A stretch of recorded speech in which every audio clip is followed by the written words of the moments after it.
जर मी तुम्हाला सांगितलं की हजारो वर्षांपासून इंटरमिटंट फास्टिंग लोक करत आले आहेत, तर तुमचा विश्वास बसेल? नाही ना? हो, हे अगदी खरंय. आपल्या पूर्वजांनी हजारो वर्षापूर्वी एक कडक डाएट प्लॅन बनवून ठेवला होता, ज्याला आज आपण चातुर्मास म्हणून ओळखतो. चातुर्मासामध्ये विष्णू हे निद्रा अवस्थेत जात असतात. विष्णूचं पर्याय नाव आहे वैश्वानर, आणि वैश्वानर म्हणजेच पोटातला जाठर अग्नी.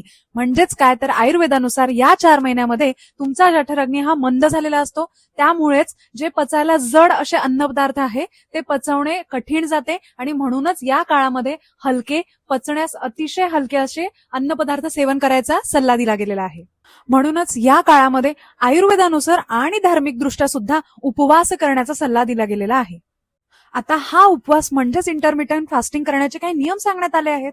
ते कोणते? तर नंबर 1, एकभुक्त राहणे म्हणजे दिवसातून 1 वेळा जेवण करणे. नंबर 2, कॅलरी डेफिसिट म्हणजे एकतर कमी प्रमाणामध्ये जेवण करणे आणि तसेच पचायला हलके, कॅलरीमध्ये कमी असलेलं अन्न जेवणे. यालाच ऑटोफॅजी. याच्यामुळे काय होतं, तर जे खराब पेशी आहेत त्या गिळंकृत केल्या जातात. नंबर 3, पालेभाज्या अगदी कमी खाणे किंवा अवॉइड करणे, कारण पावसाळ्यात बॅक्टेरिया आणि इन्फेक्शनचे चान्सेस खूप जास्त असतात. नंबर 4, नेहमी उकळून गार केलेलं पाणी पिणे. चला तर मग या चातुर्मासामध्ये अंधश्रद्धा म्हणून नाही तर सायन्स म्हणून हलके अन्न खा, उपवास करा आणि आरोग्याची काळजी घ्या. धन्यवाद.